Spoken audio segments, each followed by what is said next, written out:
and welcome to the channel. My name is Annalisa, and today I'm doing a review for you of a book called Heartstone. And I can't remember the author's name, so I'm going to put it on the screen, as well as in the description. So Heartstone is a Regency set fantasy. I got it because it was recommended by Jean Bookish Thoughts. She has a whole video dedicated to recommending dragon books, and this was one that I missed out when I was picking my TBR from that video back in June or something. I was really excited about this book because she said that it was a Pride and Prejudice retelling with dragons, being that Darcy and all the other nobility are dragon riders. The upper nobility. Lower nobility, like Elizabeth's family, are not. But like all the both men and women of the upper class families, like Mr. Darcy's family, Mr. Bingley's family, Catherine de Bourgh, all of those, which I didn't know this before I read the book, but all of the women are also dragon riders. So Darcy's sister, Bingley's sister, Catherine de Bourgh, etc. are dragon riders, and they're badass, and it's amazing. They don't have the same names, but they do have, some of them have similar names. Mr. Darcy's name starts with a D. I think the main character's name is Eliza or something. And the overall plot very closely follows what goes on in Pride and Prejudice, except the setting is quite vastly different. It's still in England, and it still has, although actually I don't remember ever seeing them use guns. They pretty much use swords, which would be pre-Regency.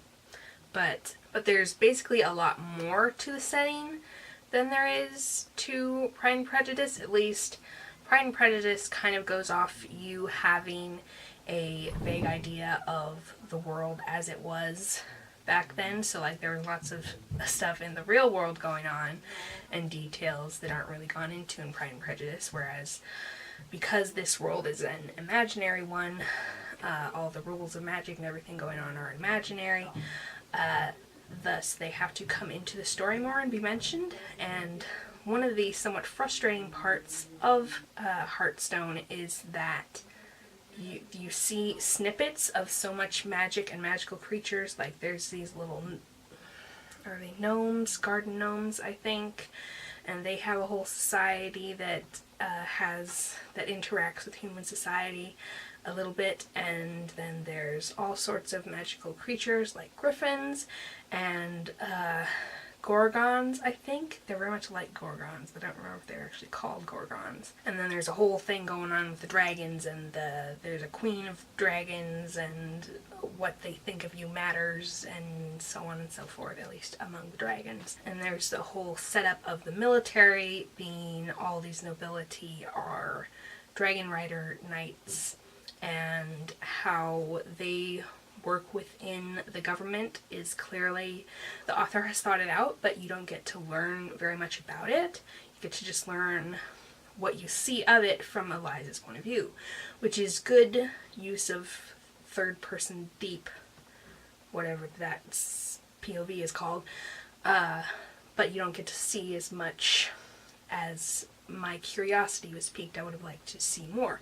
But the thing about that is, I'm pretty sure from what Jean said, the author is coming out with a sequel to this that will not be following the plot of any Jane Austen novel. It'll just be her taking these characters she's established, sorry, I'm still sick, and using them to create another story. Another story in this world that she has created. Big thing that I really liked was, as I mentioned, all the women being fighters. One thing that's more like the Keira Knightley movie version of Pride and Prejudice than the book is that some superfluous characters are omitted, like Bingley's second sister and her husband. They're just not in it because really they lend nothing to the plot.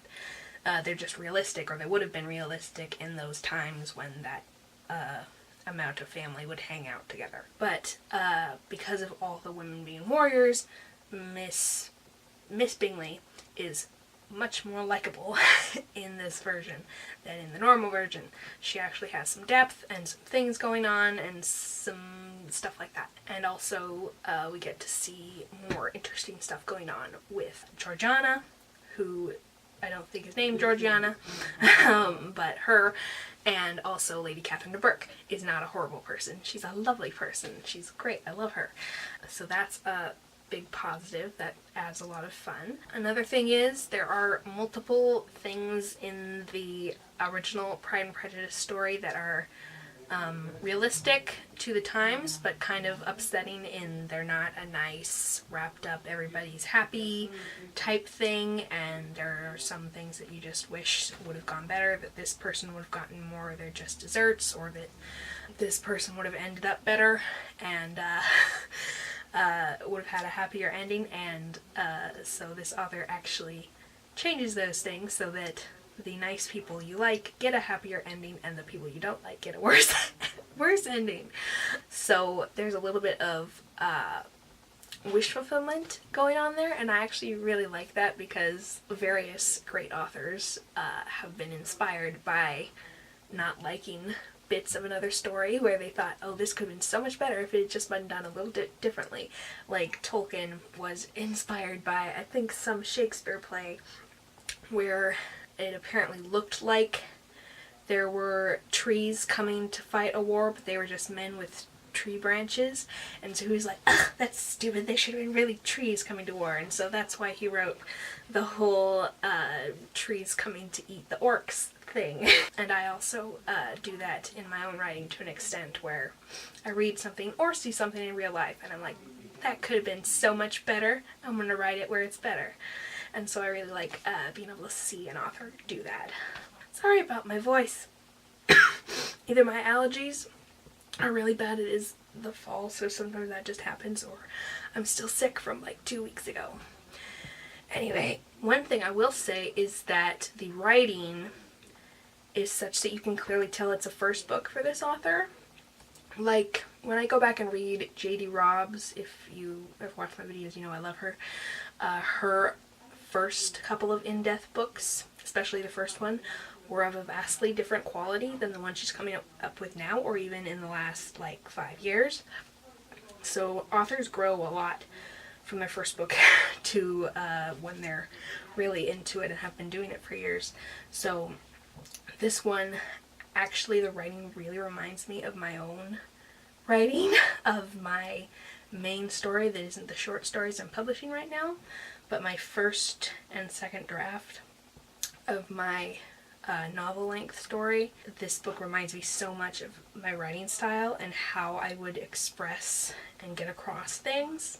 And I know it's not good, but I knew in my own writing that wasn't good, but seeing a published work that a lot of people like have that quality of writing makes me feel a lot better about my own work, that it's okay because I'm just beginning, and if I have a good story to express, as this author does, then it doesn't matter if the writing's perfect, because the writing will get better as you write more books. So I really liked that too. It was occasionally cringy, but it still made me feel good, and definitely the world building and the characters and the story that she has definitely makes up for any less than top-notch writing. Obviously writing includes plot and storyline and characters and all that, but when I say writing of a book, I mean the prose and how things are worded specifically. And the author also captured tumultuous feeling sort of elements of Pride and Prejudice, especially the refused proposal and the awkwardness of moving past that and getting together afterwards. The awkwardness was so real, and it was horrible. I had to get up and have a pace every once in a while I was reading it, every few sentences, because it was she did a very good job of getting that across and doing that very well. So I really liked it. I'm very excited to see the sequel for this novel. So if you like Regency era and dragons and romance and fantasy worlds that have a lot of stuff going on and badass warrior women, then I highly recommend Heartstone. I don't have the book to waft at you or check the author's name on because it's back at the library now. Somebody else wanted it and I have to give it back. So I'm just going to chat to you for a second now about the channel and what I'm going to be doing for a little bit. And also I want to show you what this pillow is. I got it at Fred Meyer's on their sale, their big clearance section, so various locations may still have them, but I don't know. It's pink and it says Once Upon a Fairy Tale on it, so I had to have it. Plus it was very cheap in the clearance section. You may have noticed if you watch my channel for a while, there's a distinct lack of book videos in October. There are a lot of other videos, but only one book video. So that's basically because there is so much exciting art and other videos going on during October, and the second book video that I had planned for October I just really wasn't feeling by the time it came time to film it, and it wasn't inspiring, and so I didn't want to make something that was kind of not very good because I wasn't feeling it. So I just did more art and other videos. But from this month onward until I do something else, I am planning on doing 2 book videos every month and 2 art videos every month, with some occasional weird other subject videos on a Sunday. Speaking of which, I'm just about to film a clothes, what's it called, a lookbook, an autumn lookbook, which should be up sooner than this video, but we'll see whether I put it up this week or next week, or check it out when it comes out. So thank you so much for watching, and I'll see you in the next video. Bye!